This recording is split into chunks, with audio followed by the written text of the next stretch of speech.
All right, so we're now moving on to Chapter 8 territory where we're going to practice the perpetual inventory method, okay? So here your tracking method and costing method is perpetual and it's LIFO, okay? So that means if on June 1st that you purchase your 100 toys costing $1 each with a freight of 25, okay? So it's June 1st. We purchased 100 units at $1 each with a freight of 25. So what is my purchase price? 100, 100 plus 25. 125. Total cost is 25. So what is my cost per item since I'm using LIFO? $1.25. It's $1.25, right? Now, on June 10, you end up purchasing 200 units at $1.25 with a freight of 50. So again, exact same scenario, except this time it's a different tracking method. Okay. So we purchased 200 units at $1.25 with a freight of 50. So my purchase price is 250. 250 plus 50 gives me a total cost of 300. which will give me $1.50. Okay. Now here's what's different. Okay. On June 12th, you sold 200 units, 200 toys for $5 each. Okay. No sales tax. All right. So in this case, you sold. So what do you do when you have sold your inventory? It's going to be on your cost of goods sold. You need to figure out how much it costs you to sell it under your cost of goods sold. So you sold 200 units. Now using the rules of LIFO, okay? Which batch of inventory are you going to sell out first? The 200. The 200 one that you purchased on the 10th. So that 200 is exactly the total amount that you need at $1.50. So therefore, that was a total $300. So that's exactly what you're going to do. You're going to subtract that 200 units and subtract that 300. So now you no longer have this batch of inventory. Okay? You only have that one batch of inventory left.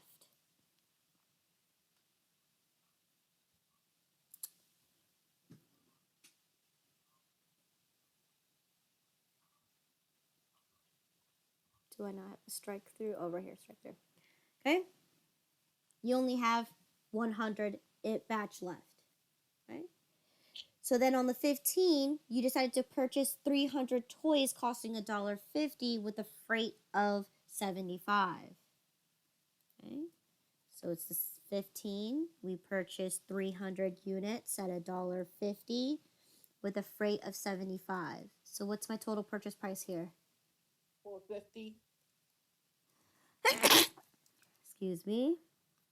Plus 75. $525. Making it $1.75. Okay? So now you have two batches of inventory. One for the first 100 and then one for 300.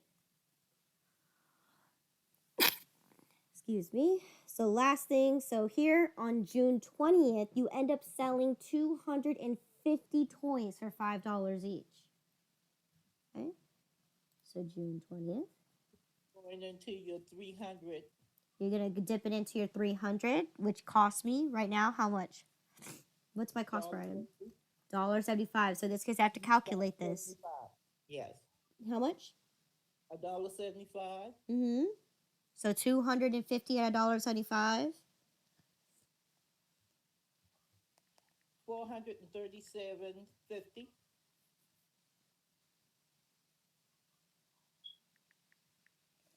$437.50. Okay. So minus 250 and minus that 437.50. Okay. You should have 50 units remaining here with a grand total of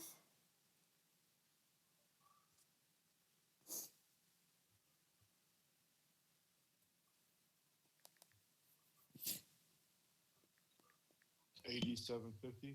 $87.50. Okay. So then it tells me here that at the end of June 30th, you should have a total of 150 units left. And is that true? Well, let's see. 100 plus 50 gives me 150. Okay. 125 plus 87.50.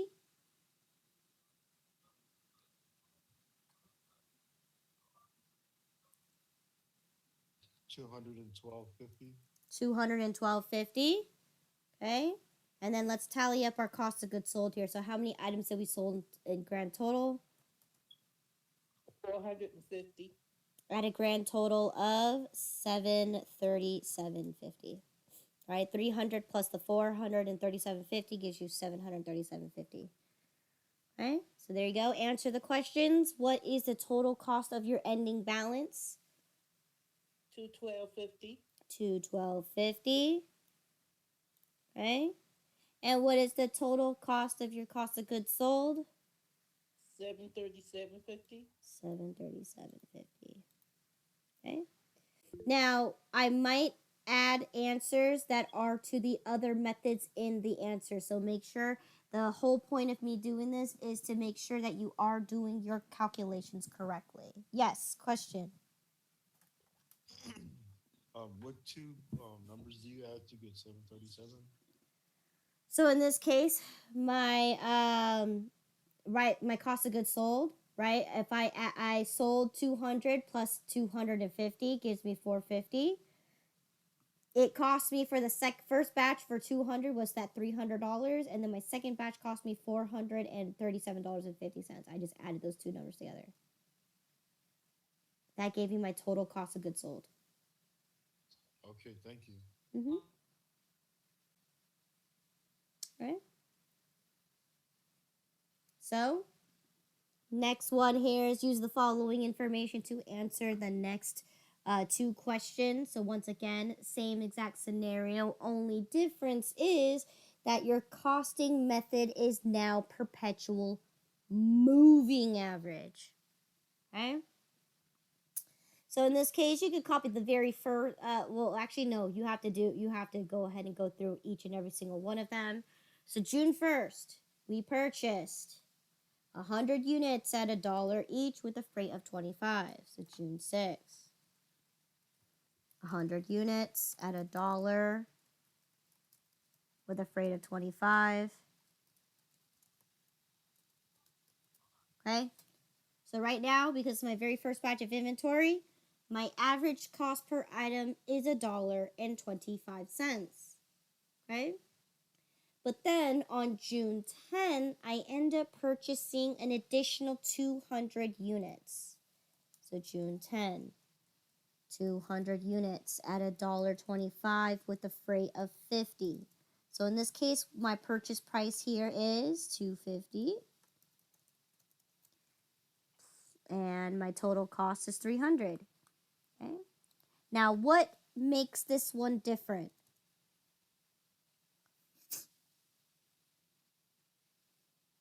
You have to average out.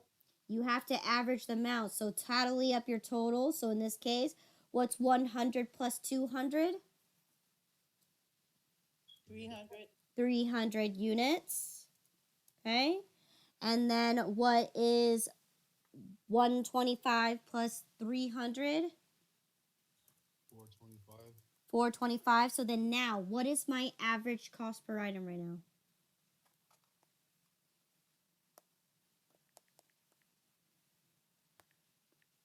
I got 0.70588. Okay, you're not taking 300 divided by 425. You're taking 425 divided by 300. We're looking at how much it's going to cost me for every item I sell. So in this case, 1.416666. okay, 416666666. Okay, good. Okay. So then on June 12th, I end up selling 200 units.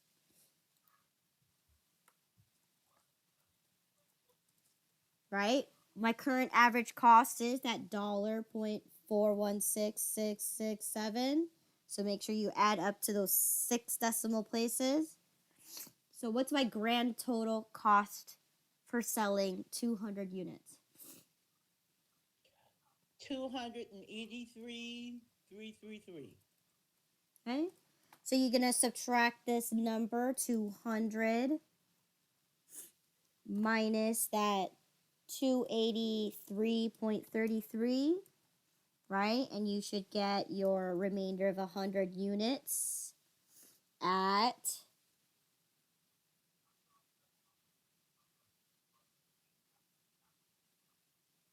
one 4167. okay 141.67, which will give you your average cost per item to be $1.4167. Right? Good. So then let's go ahead and see what happened next. It's now June 15. You end up purchasing 300 more units at $1.50 with a freight of a freight of 75. So it's this 15. We're gonna add 300 units at $1.50, which gives you 450. Plus 75 will make it 525. So what do I need to do now? You're gonna average out again. So you got 400 units this time at a grand total cost of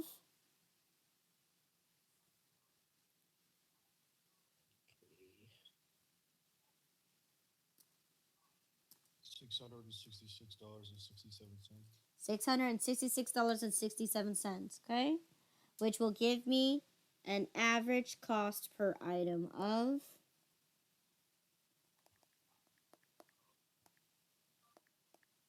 $1.66 or 67. $1,666,666. Wait. One, two, three, four. Okay, it's 4 6s, then a 75. Okay. So then now, let's see what happened next. June 20th, you end up selling 250 units. Okay. June 20th, we sold 250 units at $1.66675. So what is my total cost here?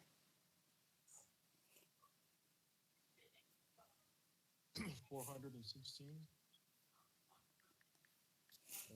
Mm-hmm. 416.67. All right, so I gotta subtract that out. Yes. Okay, I'm kind of lost track.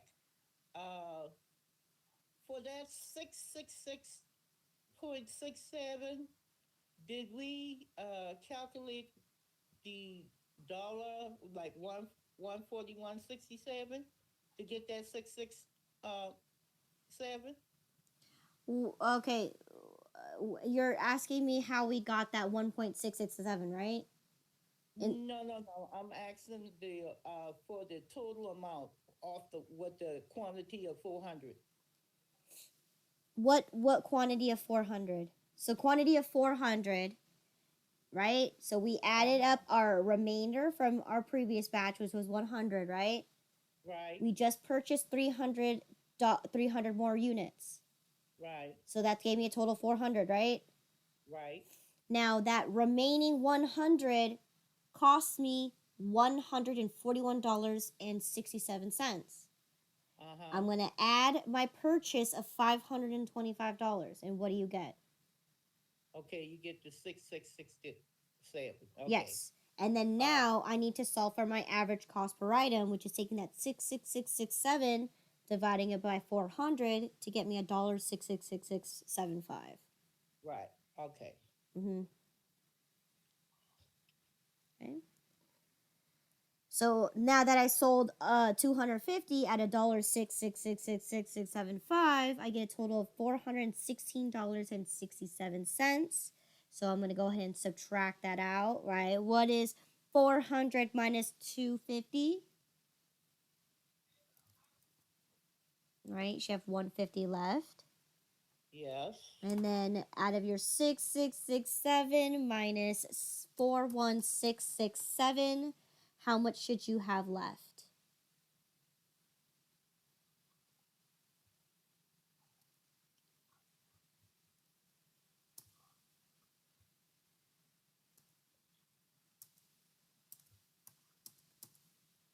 $250. You should have 250 left, right? Mm-hmm. So tally up your totals here. So if I sold 200 plus 250, that gives me a total of 450. And what's my total here? 28333 plus 41667.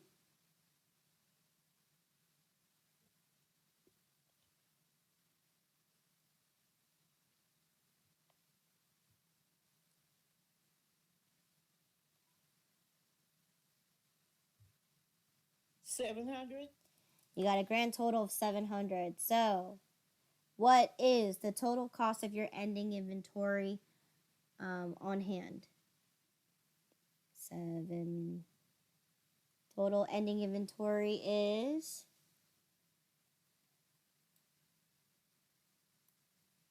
$250. And then what is the total cost of your cost of goods sold? $700. 700. Okay. All right. That's enough practice for that, right? If you guys want to do FIFO, go ahead and practice out on your own, but it's pretty straightforward. Okay. All right. Moving on to the newer chapters here. So first one, chapter 9. Okay, chapter 9.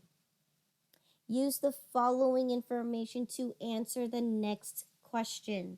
So in this case, right, on January 1st, you establish a petty cash fund to be $500. At the end of January 31st, you counted all of your receipts. So here's your receipts. You bought a birthday cake, you bought a pizza, you bought an office supplies, and you bought postage stamps. Okay? Question here, 35 says, for what amount do you need to write a check for to replenish your petty cash fund? $60.54. $60.54. Okay? Yeah. Right? What did you do? You just simply add up all of the costs. So in this case, 9 plus 8 is 7, plus 2 is 9, plus 5, it gives you 4. Okay, so there's your 54 cents. And then you got your 19 plus 23 plus 6 plus 10 should give you 64 or 60. Right? Awesome. Number 36, how do you establish a petty cash fund? A. You're going to debit the petty cash fund and credit the checking. Good.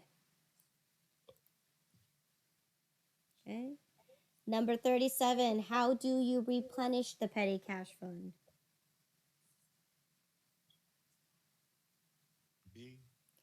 B, you're going to write a check for the total amount of receipts in the lock box from your petty cash fund. Good.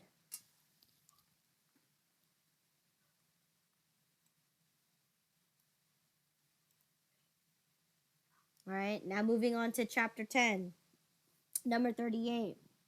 Okay. Under which method does the IRS use to write off bad debt for tax purposes only? Is it the direct write-off method? The direct write-off method is correct, right? Because that's the one I can't teach you because you're not a tax accountant. It's for tax purposes only. Okay, good. Now, number 39, if a company estimates that $34,887 of its $500,000 accounts receivable is to be uncollectible, and there is currently a debit balance of $5,000 in the allowance for doubtful accounts. The adjustment entry will be, A. let's see, a 34,887. No. Okay. What tells you what kind of method that you're using? I mean B. B, right? So in this case, you recognize accounts receivable. So which method are you using? Balance sheet or income? Balance sheet. Balance sheet, right? Because that's where the accounts receivable will appear. So if the accounts receivable will appear, so will the allowance for doubtful accounts. So in this case, and then the next thing is that there's currently a debit balance. Debit tells you to add, right? You're gonna Right. add the 5,000 to the 34,000 to give you 39,000. Okay, good. Okay. All right, make sure you practice your journalizing there too. Okay. Number 40. Okay. A company estimates that 34,887,000 of a 500,000 total credit sales to be uncollectible, and there's currently a credit balance of $5,000 in the allowance for doubtful accounts. The adjustment entry will be A. A. This time, because it's total credit sales, we don't care about the allowance for doubtful accounts because it doesn't exist on the income statement. So therefore, you only need to know one number, and that's the estimated number of 34,887. Okay, good. Let's practice again. Number 41. If a company estimates that 34,887 of a 500,000 accounts receivable is to be uncollectible, and there's currently a credit balance of $5,000 in the allowance for doubtful accounts, the adjustment entry will be C. D. None of the above. C. C. Good. Right? You're going to take your 5,000, you're going to subtract it from that 34, right? And that should give you 29. Okay. Last one here is if a company estimates that 34,887,000 of a 500,000 total credit sales is to be uncollectible, and there's currently a debit balance of $5,000 in the allowance for doubtful accounts, the adjustment entry will be A. A, right? So there you go. So that's what you have to know. Total credit sales means you're going to take the estimated amount. If it's the accounts receivable, you need to know what the balance is. If it's debit, you add. If it's credit, you subtract. All right? Good. I think Tommy has a question. Say that again. Tommy's hand is raised. Oh, yes? Oh, I'm sorry. Okay. All right. So now let's go ahead and use the following tables below to answer the next question. So here you go. Another bank reconciliation question. So here's a copy of your bank statement. Okay. I also am going to provide you your cash ledger as well as your check register and your total deposits. Okay? So in this case, here's your table. Now, which side do you want to complete first? The bank or the cash side? The bank. Okay, so first thing we're going to start off with is what? The ending balance. Good. So let's take a look at my bank statement.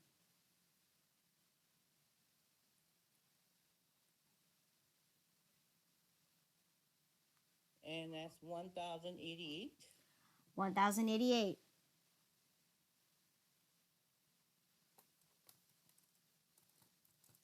Okay. What do I need to add to my bank? What does the bank not know that I know? Your fees. No. So remember your little mnemonic device there. What happens when you when you're dealing with the bank side? You do your outstanding checks. You do your outstanding checks and what else?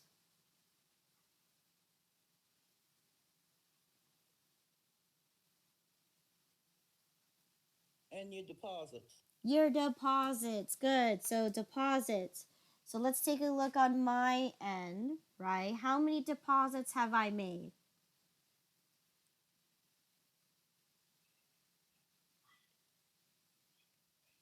Five deposits. You have 5 deposits, and how many have cleared on my bank account? 4.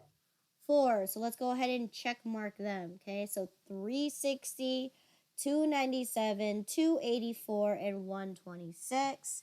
So let's see.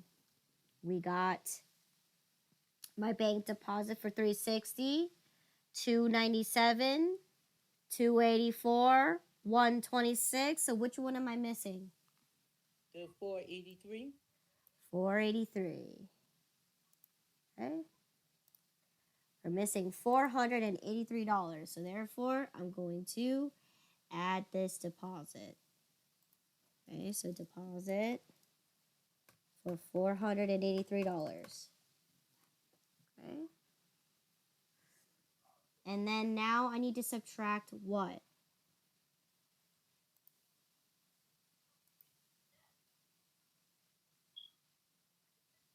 Your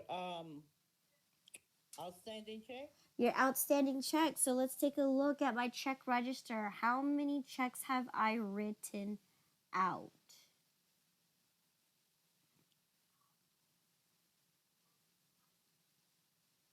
8. 8 checks. And how many has the bank cleared?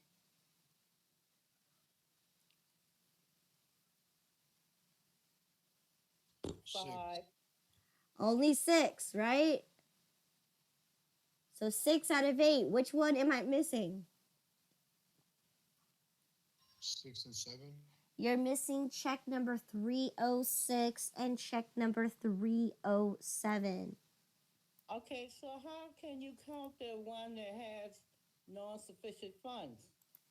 Well, in this case, right, if that had a non-sufficient fund and it bounced, right, it would have told you right up here that you would have gotten that money refunded. But in this case, the bank already processed it for you, so they just only charged you for an NSF fee.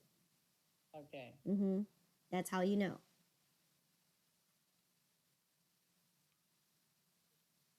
Right, they're letting you know that because you didn't have enough money in the bank, they went ahead and forwarded it because it's only $82, right? If it's like way higher than that, they'll probably say no. But they let you know that this is the reason why you got charged the NSF fee, because you wrote this check and you didn't have enough money in the bank. But they went ahead and processed it for you and they charged you for that. Okay? So in this case, missing check number 306 for $314, and then I'm missing check number 307 for $54.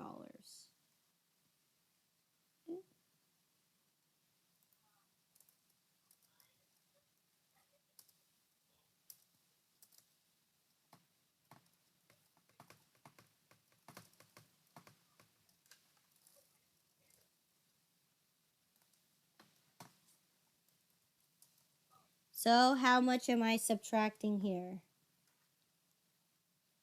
368. 368. Okay? So let's go ahead and tally up my totals. If I started out with 1088, I need to add 483, and I need to subtract 368. How much is going to be my ending bank? 1203. What was that? 1203? Okay.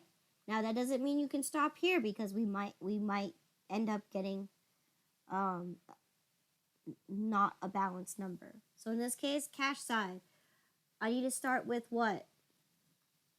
The ending balance. The ending balance. So let's take a look at my cash ledger. How do I determine the ending balance in my cash ledger?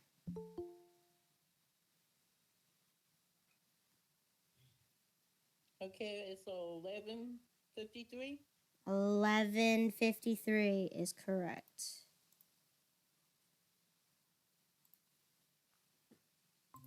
Okay, 1153. Okay, 1153 is what I have left in my bank. So 1153. Okay? All right. And then what do I need to add? Your fees. You add fees to your bank?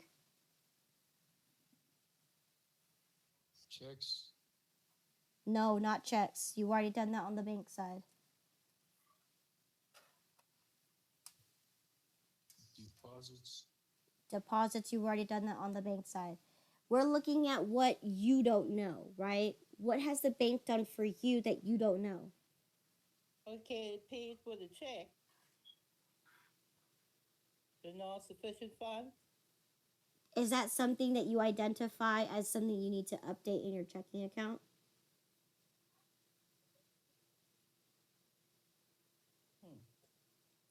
Look at your mnemonic device. What did I give you? If you're on the cash side, you have what?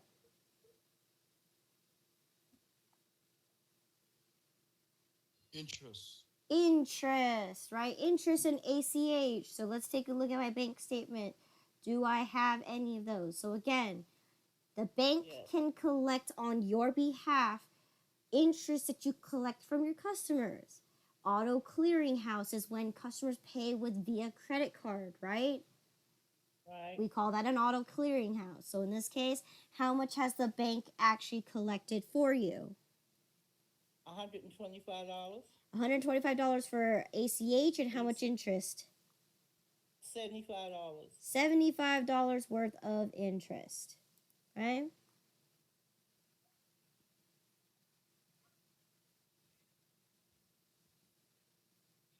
Okay, so ACH, auto clearinghouse, for $125, and then I got interest for $75. So I need to add a total of $200. Okay?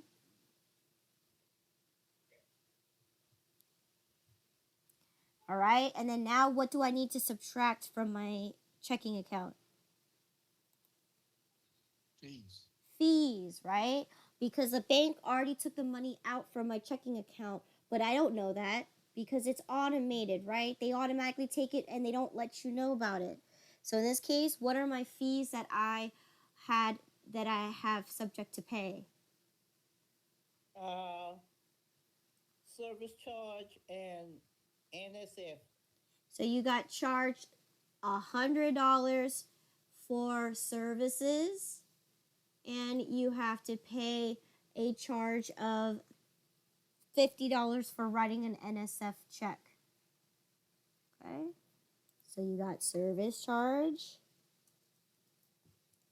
and you have an NSF. So the service charge was $100, and the NSF was $50. So you have to subtract $150. Right? So let's take a look. If I started out in my bank with 1153, I need to add 200 and then subtract 150. How much should I have left? 1203. 1203. And does that match my bank side? Yes. Yes. So in this case, what is the adjusted balance in the bank and the cash?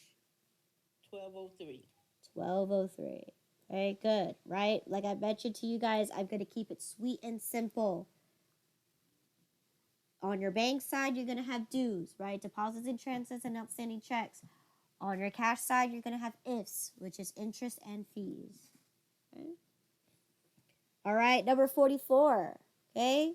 You bought a bank bond worth $200,000, and its annual simple interest rate is 7.75%. All right, and can be redeemable at any time. How much will the bond be worth in 10 years? So what is the question I am asking you? What am I looking for? Well, you wanted to know what type of the interest would be on the 200,000. Well, is that what my question is asking you? Am I asking you how much interest I'm collecting or how much is the bond going to be worth in 10 years?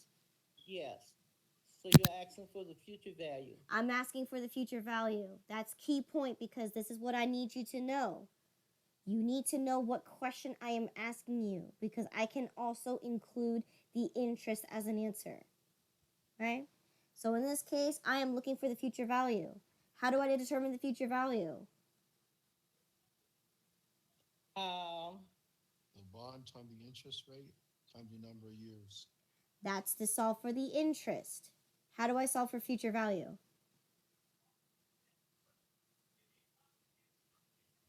once you find out what the interest is, you'll be adding it to the 200,000. Correct. It's principal plus interest. So I need to solve for interest anyways. So my interest is 200,000, right? We already said that. Mm-hmm. It's going to be that 200,000 times 0.075.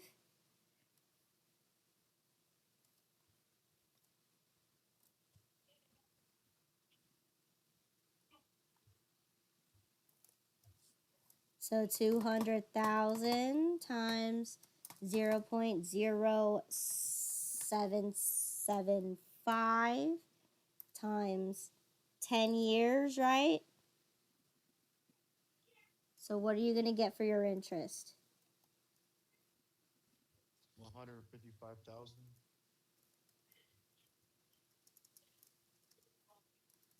155,000. So then Yeah. what's your future value going to be? 355,000. So the question is asking you, how much is the bond going to be worth in 10 years? And your answer is 355,000. 355,000, right? Because I'm looking for what the future value is, which is what the bond is going to be worth in 10 years. Okay?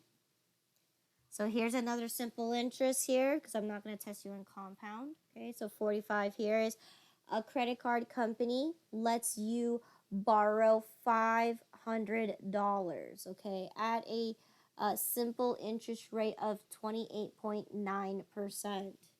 Okay, how much interest will be collected at the end of 2 years? Okay, so once again, how do I solve for my interest?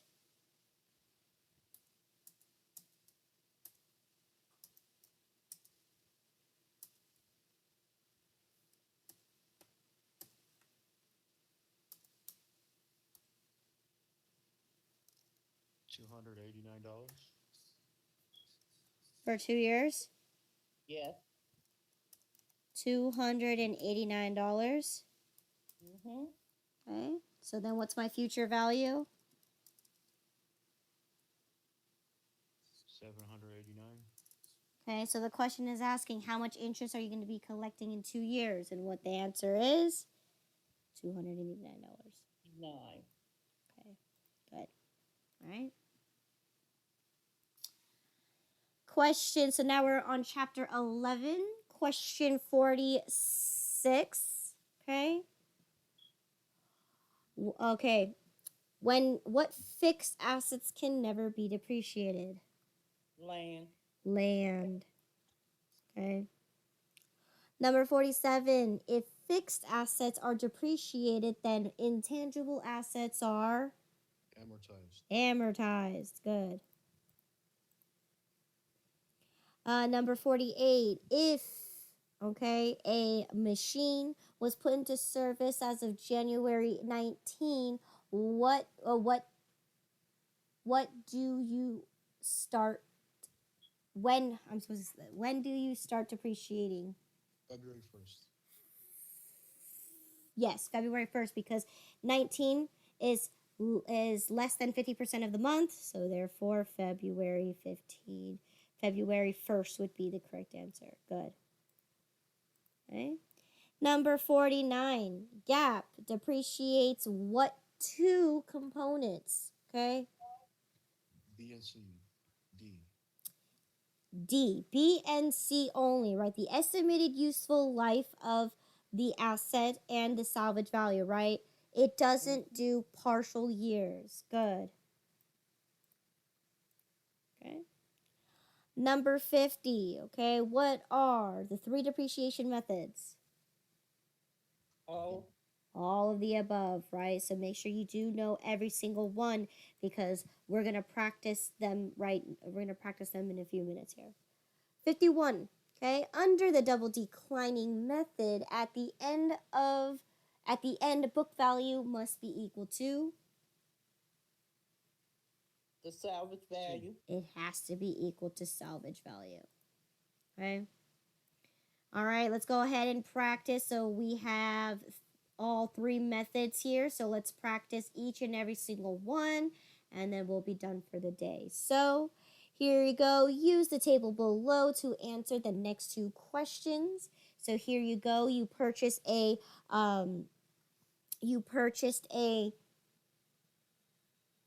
what did you purchase? Oh, you purchased a computer. Okay, you're going to use straight line method. The computer cost you $2,500. Salvage value is $0. Estimated useful life is 5 years.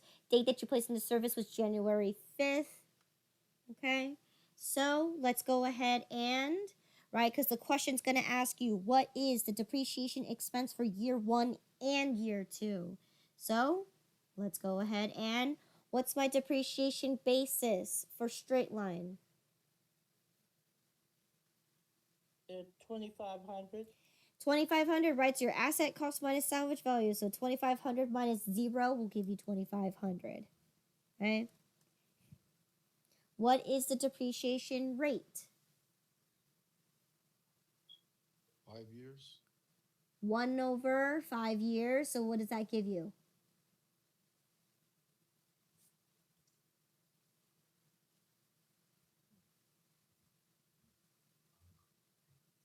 0.2. Yes, 1 over 5 will give you 0.2, which is 20%. So in this case, what's my depreciation expense going to be for year 1?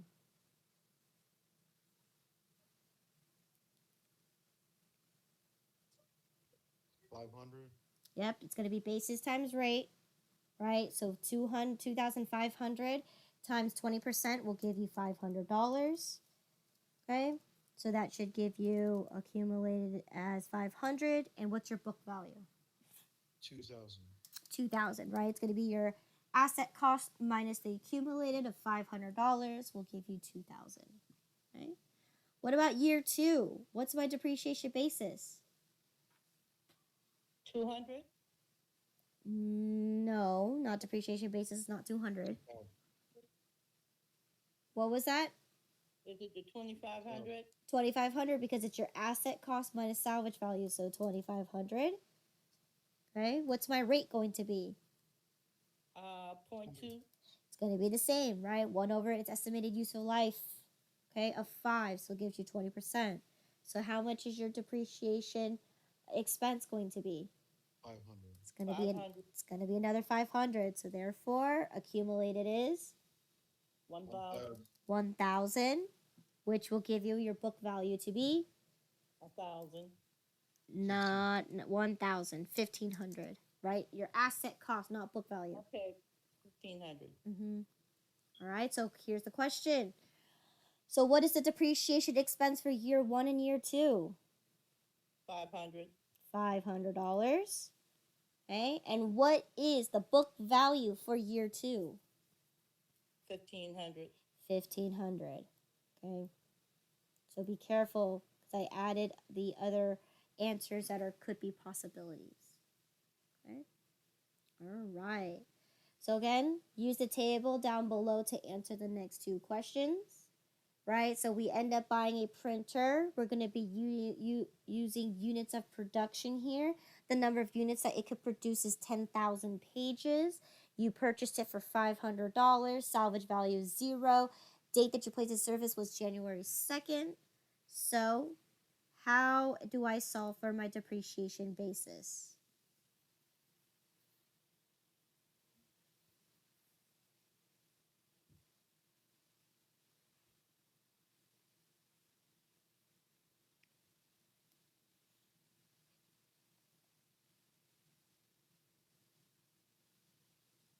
Would it be, 500. the 2,500? We're on the second problem now. Mm-hmm. Why would it be 2,500 when it costs $500? I was getting ready to start. I said, would it be the 2,500 divided by the 500? No. This is the basis. I need to know what my basis is. 500 asset cost divided by salvage value. Asset cost minus salvage value. So in this case, 500 minus 0 will give you 500. Good. Okay. Okay. Now I need to solve for my per unit rate.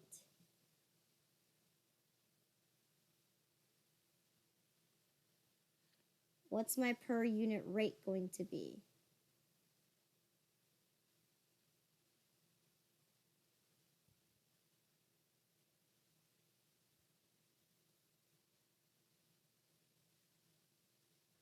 $0.50. 50 cents. How did you solve for that? 2,500 divided by 500. Okay, so it's not 2,500. I don't know where you're getting this 2,500 from. Units produced. Produced. Depreciation basis 500 divided by units produced. No, we're not going to use the units produced that year yet.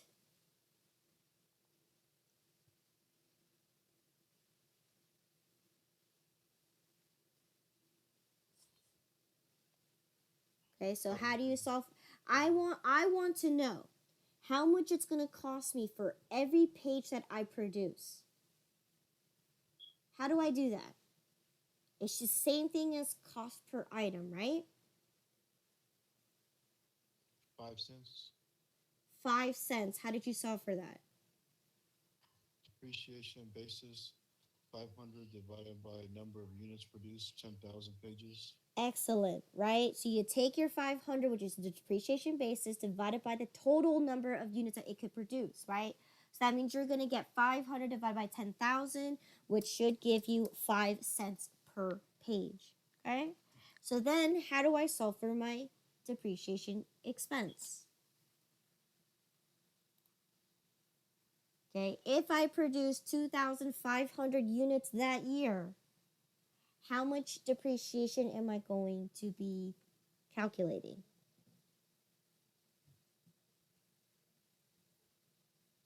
2,500 times 0.05. Correct, right? You're going to take the number of units that you produced that year, times by the per unit rate. So it's going to cost me 5 cents per page. Well, I just printed out 2,500 copies. So how much am I going to depreciate my printer for? 125. $125. Okay? So what does that bring my book value down to? 375. 375, right? I'm going to take my asset cost of 500 minus my accumulated of 125 to get $375. Okay, good. So then, what's my depreciation basis for year 2?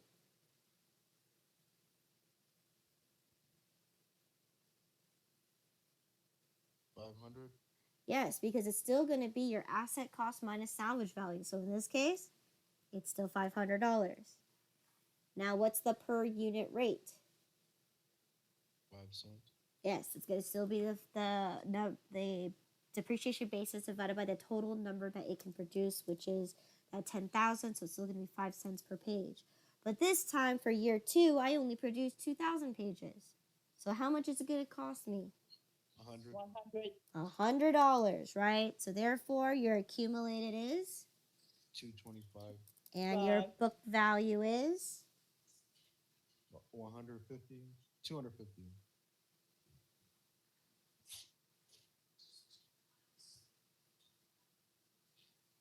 Okay, so remember, you're not going to be taking from the book value. What number are you going to be taking from? The cost. The asset cost. So 500 minus 225 will give you. 125. Okay, where you calculate. 275. 275. There you go. Okay. So then now let's answer the questions, right? 54 asks, what is the depreciation expense for year 1? 125. 125. Okay, question 2 is going to be, what is the book value for year 2? 275. 275. Okay, good. Last depreciation, right? So we bought the same computer, right? It cost you 2,500. This time we're going to be double declining it, okay? And salvage value 0. Date that we placed into service is January 5th. Estimated useful life is 5 years.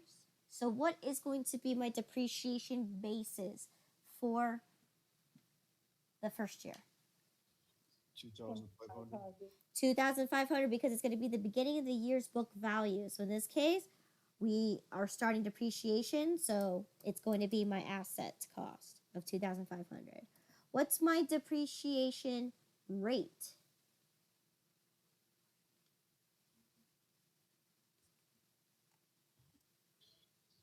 5 years. 1 over 5 years. And what else?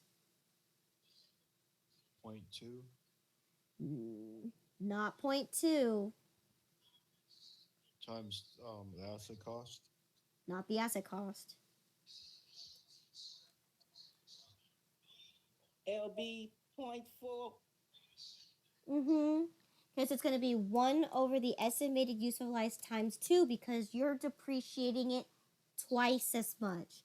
So in this case, it's going to be 40%. Okay? So then, what's my depreciation expense going to be for the first year?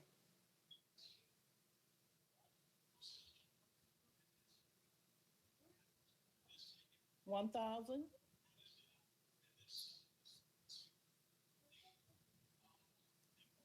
$1,000. $1,000, okay?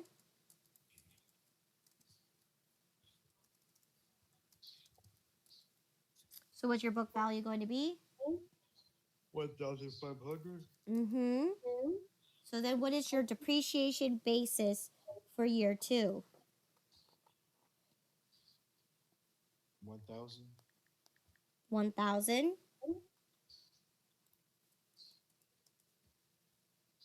What's your rate? 40 cents. 40%. So what is your depreciation expense going to be? 400.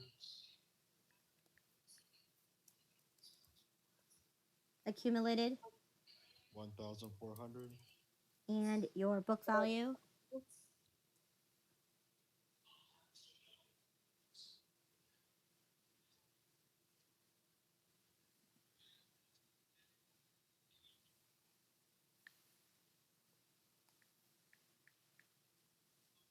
$600. Not 600. Remember, we never take from the book value. What number do we take it from?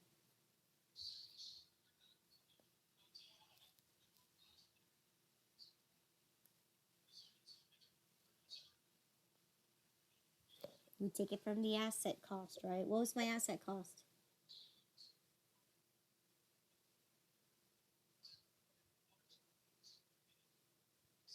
2,500. 2,500 minus my accumulated of 1,400 gives me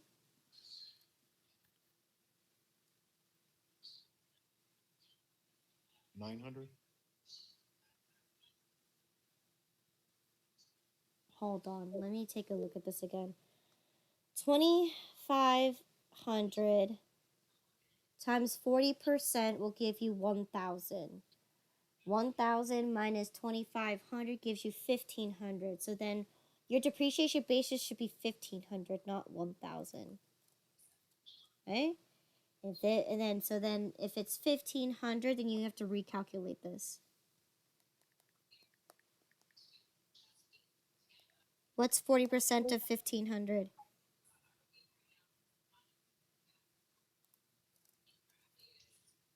So to get on the depreciation basis, it was the asset cost minus the book value of the first year? No. It's the beginning of the year's book value. Since we haven't started our depreciation yet, your beginning of the year book value will be your asset cost. So the first year would be 2,500, right? When we multiplied that by 40%, you got $1,000.